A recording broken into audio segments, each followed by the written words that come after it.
So, Joe, you have such an interesting career. What appealed to you about this opportunity of working on Focus?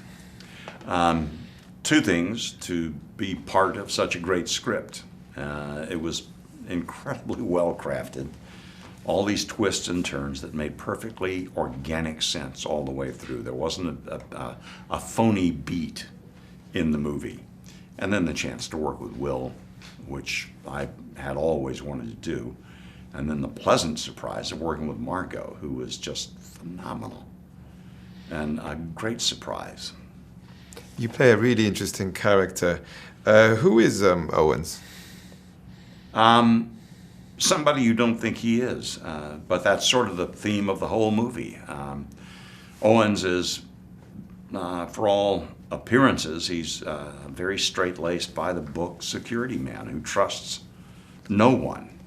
And that actually pretty well describes him in reality. He doesn't trust, but that's the thing about everybody in the movie, is there are these walls put up, and walls that have to be taken down.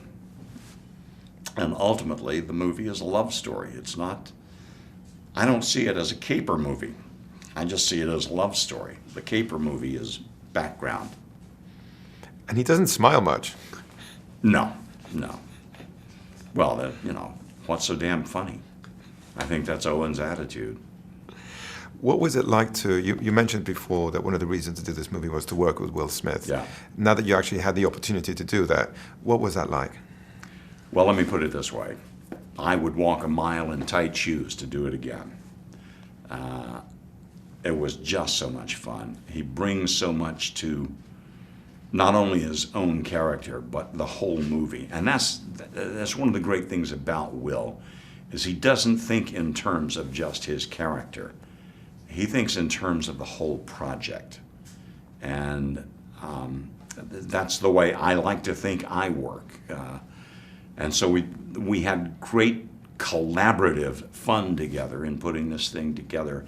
The scenes that we worked in together were just wonderful fun for us. And this is another handy thing about having the writers and directors in the same chair, is you can all create these things together. And if you want to change something, the writer is right there to say, oh yeah, that might work, let's try that.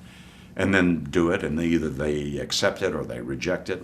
But it was all a very nice collaborative effort. And Will he's the leader. When he's the lead, that's it. That's what he does. He leads.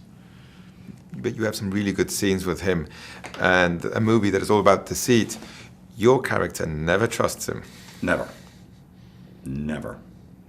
But that's the essence of Owens, is he doesn't trust. And again, there are layers upon layers upon layers in this movie, all of them basically fun.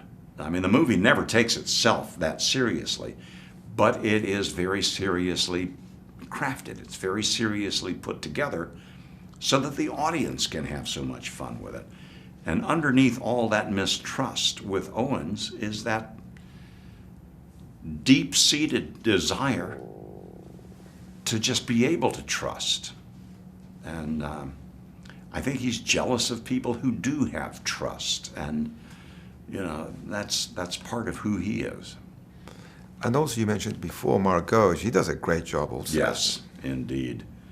Indeed. She's a very talented actress, obviously beautiful, but again, just somebody who's so sweet just to be around. I loved the time between scenes when we would just sit around and chat and hang out with each other. These were fun people just to be around. And quite often at the end of the day, we were like, do we have to leave? Couldn't we add more scenes? We've still got time. We've only been here 14, 16 hours. Come on, we can do more. But no, you got to go home. You got to go back to the hotel room now. We'll start again tomorrow. Shoot. But we just had so much fun making this movie. And I'm sure being in Buenos Aires and actually getting to shoot a movie where the action takes place, that's a luxury. It's an extreme luxury. Will made reference to this earlier today. But when you are exposed to a culture like that, to architecture like that, to an atmosphere like that, it takes away a lot of the work that you might have to do as an actor if you were shooting all this stuff on a back lot in Burbank somewhere. Now you've got to imagine all those things. But if you're in Buenos Aires is doing half the job for you. You are immersed in an atmosphere that somehow percolates through you and gets out there onto the screen.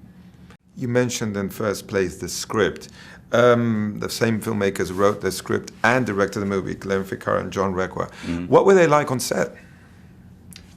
Very easygoing, but again, which is, only makes perfect sense given the amount of effort that they put into the script. Incredibly well prepared. Knowing from moment to moment to moment what it is that they want to do, where they want the camera, what this scene is about, how we're going to edit this. All of that is in their minds to begin with.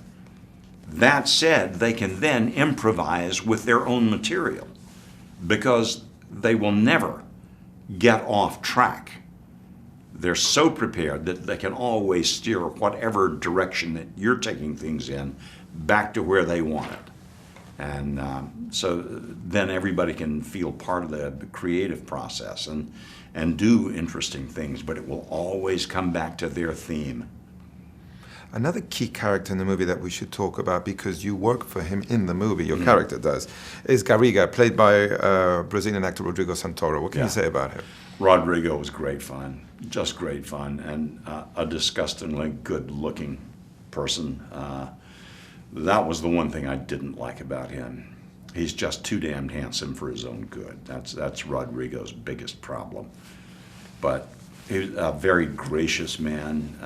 When we were first in New Orleans, he called me, would you like to get together and have coffee? We're going to have scenes together. We should get to know each other. And we went out there in New Orleans and had coffee and just talked about life and work and all this stuff. But he's,